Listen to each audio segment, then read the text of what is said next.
I have typed notes. Sometimes I just wing it and my wife gets mad at me. So today I typed up notes, so I hope you guys don't mind. But first of all, I just want to say good afternoon. Thank you very much for inviting me today. It's truly an honor. Earlier this year, on April 17th, I testified before the Senate Permanent Subcommittee on Investigations. And during that hearing, I mentioned that my father was a Washington, D.C. homicide detective and my mom was a nurse. So I guess you could say that public service is in my blood.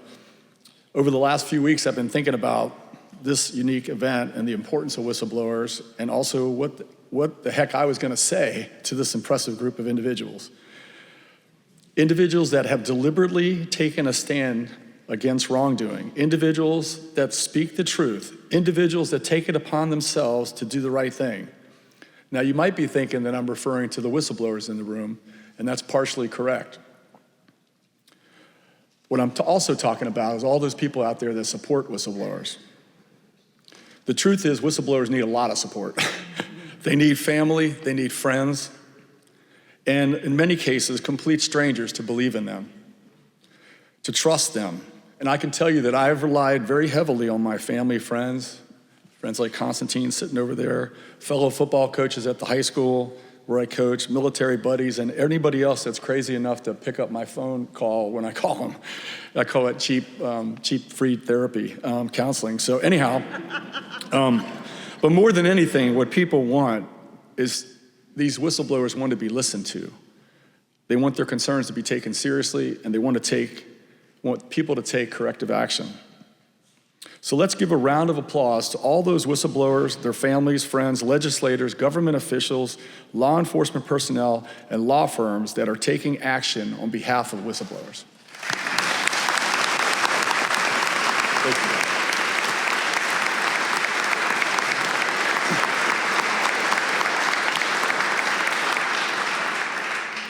I trust you've all heard about the MAX disasters, how software, a lack of pilot training, and a defective and dysfunctional certification process led to the deaths of 346 people. Those factors definitely played a role. But the story that the world has heard is more complicated, and there's several other chapters that haven't been heard yet.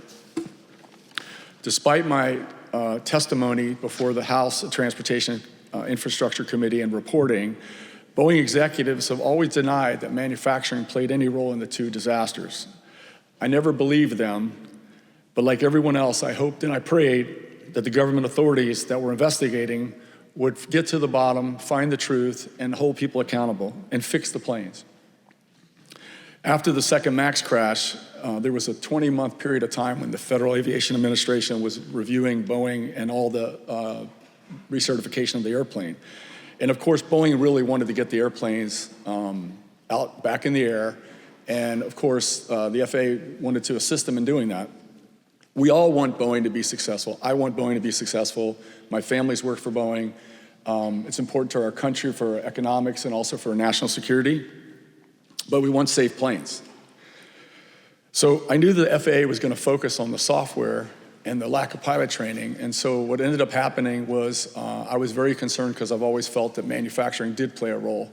When I was working in the factory, I saw a lot of problems going on and I reported it. And unfortunately, I failed to get them to shut the factory down. And then the crashes happened soon after. And around this time frame, after the crashes, when pandemic was going on, I decided that I needed to do more investigation because I didn't believe that the certification efforts that the FAA was going through was going to be sufficient to address these issues. And as it turned out, they never really looked in the manufacturing arena.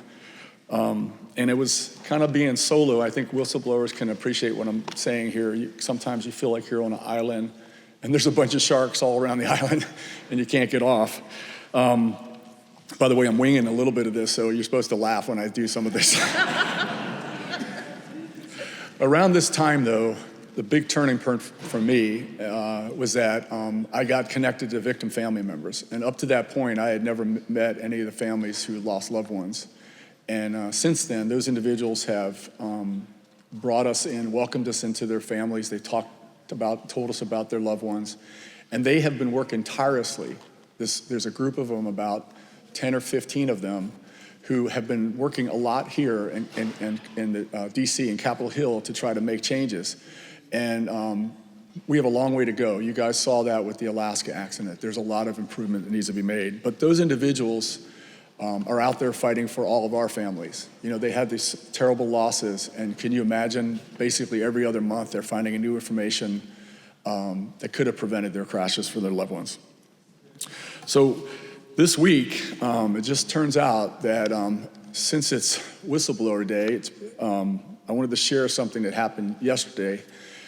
Yesterday, my wife, Michelle, and Lauren, who joined us, spent the whole day walking around from building to building, delivering a package of information to authorities, Department of Justice, NTSB, FAA, SEC, all the three-letter alphabet people that have been involved in the Boeing investigations.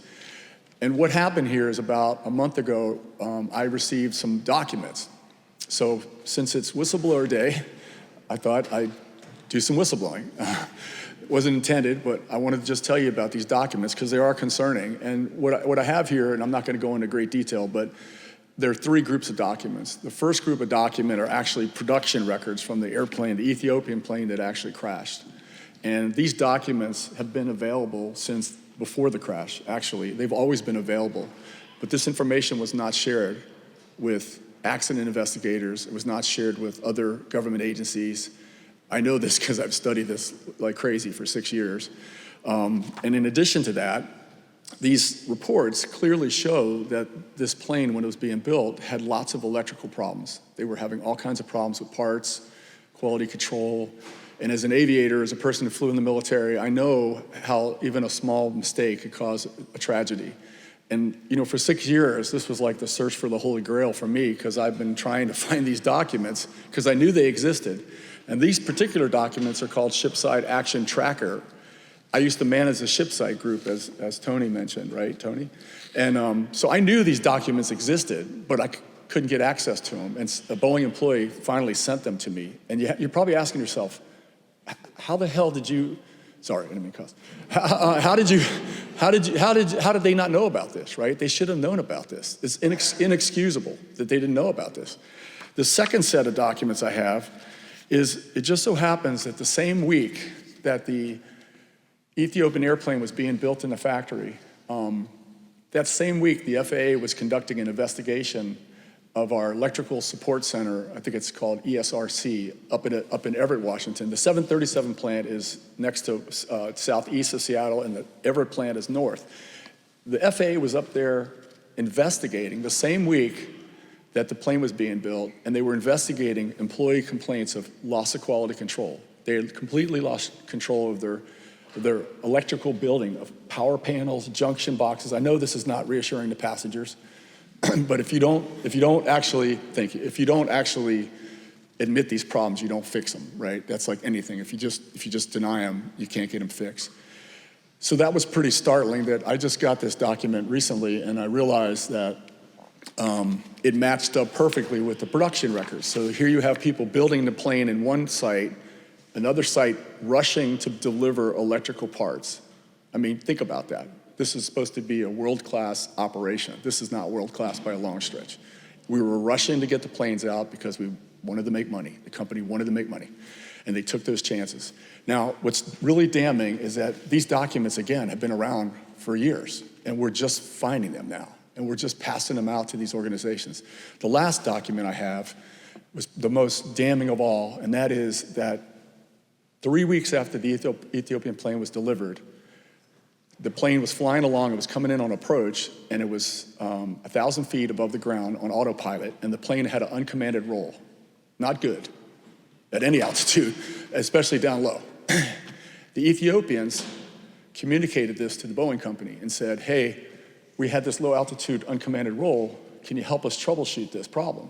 So the document that I got my hands on just recently from the Boeing employee shows that the Boeing company tells the Ethiopians, send us the flight data recorder information, download the information from the computer on the plane, and we'll analyze it. And the Boeing company did that, and they came back and they reported that they suspected an intermittent electrical fault in the wiring for that plane when it was 3 weeks old.